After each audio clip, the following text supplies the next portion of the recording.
que le constat est assez simple. C'était un match très fermé, tactiquement pas inintéressant. Et la première équipe qui allait commettre une erreur allait perdre le match. Et malheureusement, on a encore pris un carton rouge qui nous coûte cher. Et puis on a commis 2 erreurs sur 2 moments de transition.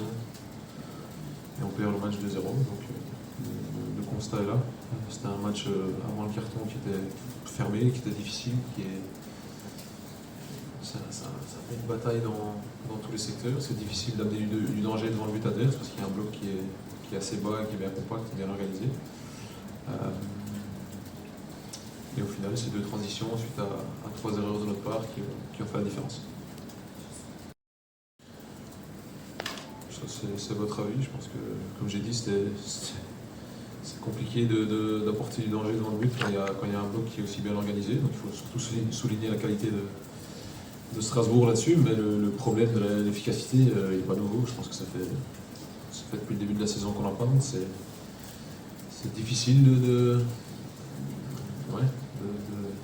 se créer des occasions et d'être efficace quand on les a. Donc en plus de ce chantier-là, il y en a un bon nombre d'autres qui sont venus s'ajouter. Donc on va les tacler, on va les bosser un par un. Mais on doit vite trouver la solution.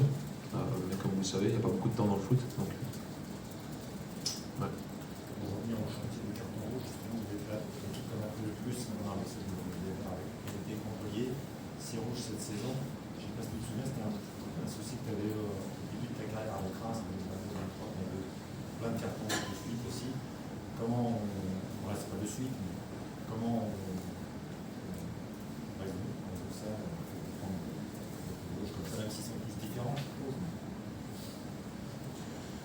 On doit se montrer un peu plus mature, un peu plus intelligent sur certains secteurs de jeu, parce que je pense qu'aujourd'hui, Macha n'a pas besoin de faire cette faute-là à ce moment-là, parce qu'il y a Malan qui est encore derrière, pareil que le FAC la semaine dernière, et ces 2 cartons qu'on prend à 45-50 mètres de notre but. Donc on doit se montrer un peu plus intelligent, un peu plus réfléchi là-dedans.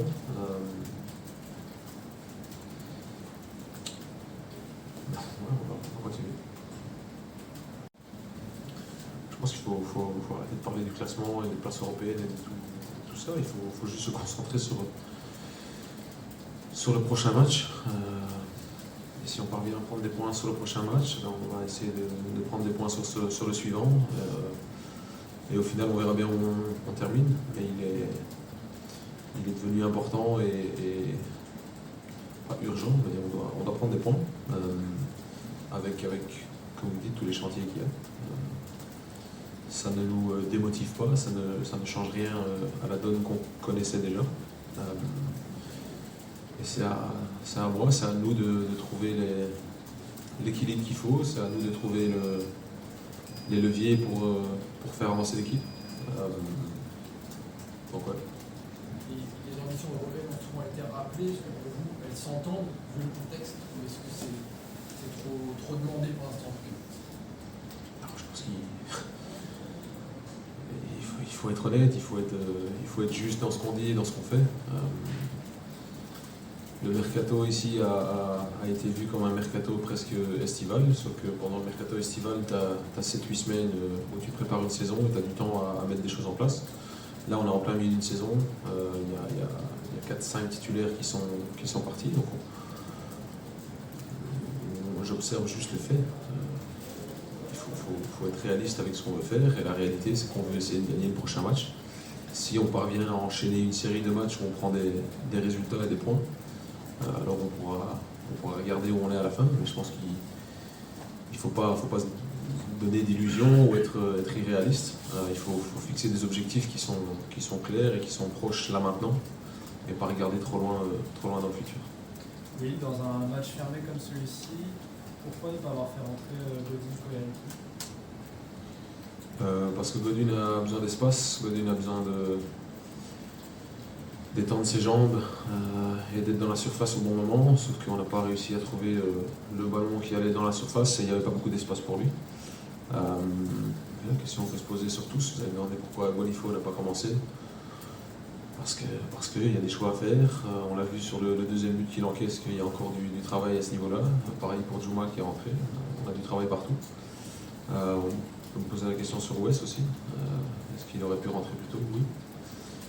Mais regarder après le match, c'est toujours facile. Je pense que sur le temps de jeu qui était réparti à 11 contre 11, on a fait des choses logiques, on a fait des choses bien mieux en début de seconde mi-temps, parce que la première, on s'est un peu trop écrasé face à leur domination avec le ballon. Le début de la deuxième est nettement mieux. On voulait construire le match. Tu dois amener le danger au moment où tu veux amener le danger. Il faut le faire dans l'ordre. On a essayé, et puis on a perdu l'ordre du match en prenant ce carton rouge. Donc, ouais, avec des si et des mais, on change le monde, et avec les 40 000 spectateurs qu'il y avait aujourd'hui à Bollaert, on aurait tous fait quelque chose de différent. Donc on fait dans la logique des choses. J'essaye de respecter tout le monde, j'essaye de trouver l'équilibre qu'il faut. Je pense que l'équilibre n'était pas immonde, sauf qu'on ne peut pas se permettre de faire les erreurs ou de commettre les erreurs qu'on a commises. Merci beaucoup. Merci.